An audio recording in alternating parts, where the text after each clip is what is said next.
Hello everyone, welcome to EduTap. So in today's 10-minute study series, we are going to discuss the topic designated partner in a LLP. तो जो हमारा एक LLP होता है यानी कि लिमिटेड लाइबिलिटी पार्टनरशिप, उसमें कम से कम 2 पार्टनर्स होने चाहिए और मैक्सिमम नंबर ऑफ पार्टनर्स पे कोई लिमिट नहीं है। और हर एलएलपी में कम से कम 2 डेजिग्नेटेड पार्टनर्स भी होने चाहिए। तो अगर एक एलएलपी में 10 पार्टनर्स हैं तो उनमें से 2 का डेजिग्नेटेड पार्टनर होना जरूरी है। अब एक एलएलपी में पार्टनर बन कौन सकता है? कोई इंडिविजुअल भी बन सकता है और कोई बॉडी कॉर्पोरेट भी बन सकता है, कोई कंपनी भी एलएलपी में पार्टनर बन सकती है। लेकिन जो पर्सन अनसाउंड माइंड का है, जो अनडिस्चार्ज इंसॉल्वेंट है, या फिर जिसने अप्लाई कर रखा है कि आप मुझे एडजुडिकेट कर दो एज इंसॉल्वेंट, तो वो पार्टनर्स नहीं बन सकते हैं। अब मिनिमम 2 पार्टनर्स चाहिए। अगर मान लो एक एलएलपी में 2 पार्टनर्स हैं जिनमें से एक पार्टनर छोड़ के चला जाता है, एक ही रह जाता है, तो अगर वो अकेला पार्टनर 6 महीने से ज्यादा कंटिन्यू करता है तो फिर वो पर्सनली लायबल हो जाता है एलएलपी की ऑब्लिगेशंस के लिए जो वो उस दौरान इनकर करेगा।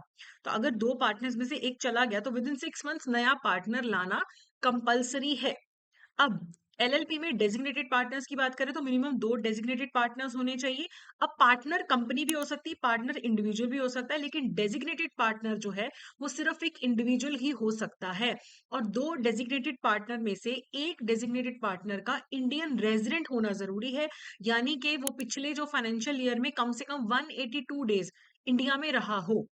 मान लो कि सारे ही कॉर्पोरेट पार्टनर्स हैं, 3 कंपनीज ने मिलके एक एलएलपी शुरू कर लिया। अब इंडिविजुअल तो है ही नहीं है, अब डेजिग्नेटेड पार्टनर किसको बनाओगे? तो या तो जो पार्टनर्स होंगे, या तो आप नए पार्टनर्स लेके आओ जो जिनको आप डेजिग्नेटेड पार्टनर बनाओ, या फिर कंपनीज जो हैं वो किसी लोगों को नॉमिनेट करती है to be their designated partners. तो इंडिविजुअल को ही डेजिग्नेटेड पार्टनर बनाना है। ठीक है। So 2 individuals who are either partners और nominees of the corporate bodies must be designated as designated partners. ठीक है। अब डेजिग्नेशन एट इनकॉर्पोरेशन, तो कुछ लोग तो होते हैं जब एलएलपी फॉर्म होता है तभी वो डेजिग्नेटेड पार्टनर बन जाते हैं कि वो इनकॉर्पोरेशन डॉक्यूमेंट स्पेसिफाई करता है कि ये डेजिग्नेटेड पार्टनर्स होंगे। बाद में भी लोग आके ऐड हो सकते हैं और डेजिग्नेटेड पार्टनर बन सकते हैं, नॉर्मल पार्टनर के तौर पे ऐड हो सकते हैं एलएलपी में। किसी को डेजिग्नेटेड पार्टनर बनाने से पहले उसका प्रायर कंसेंट चाहिए। और उसकी डिटेल्स, जब आप किसी को डेजिग्नेटेड पार्टनर अपॉइंट करते हो तो विद इन 30 डेज आप रजिस्ट्रार ऑफ कंपनीज को भी ये बात बताते हो, वहां पे भी डिटेल्स फाइल करते हो। अब जो डेजिग्नेटेड पार्टनर है वो सारी एलिजिबिलिटी कंडीशंस को फुलफिल करता हो, और हर डेजिग्नेटेड पार्टनर के पास डीपीआईएन होना चाहिए, डेजिग्नेटेड पार्टनर आइडेंटिफिकेशन नंबर, जो उसे सेंट्रल गवर्नमेंट में मिनिस्ट्री ऑफ कॉर्पोरेट अफेयर्स से मिलेगा। अब देखो, जो कंपनीज में डायरेक्टर्स होते हैं उनके पास डीआईएन होता है, डायरेक्टर्स आइडेंटिफिकेशन नंबर। तो अगर मेरे पास डीआईएन है, मुझे डीपीआईएन की जरूरत नहीं होती है, लेकिन अगर मेरे पास नहीं है डीआईएन तो डीपीआईएन तो लेना पड़ता है। अब जो डेजिग्नेटेड पार्टनर है उसकी रिस्पॉन्सिबिलिटी होती है कंप्लायंसेस करने की, कि जो एलएलपी के सारे प्रोविजंस हैं वो फॉलो किए जाएं।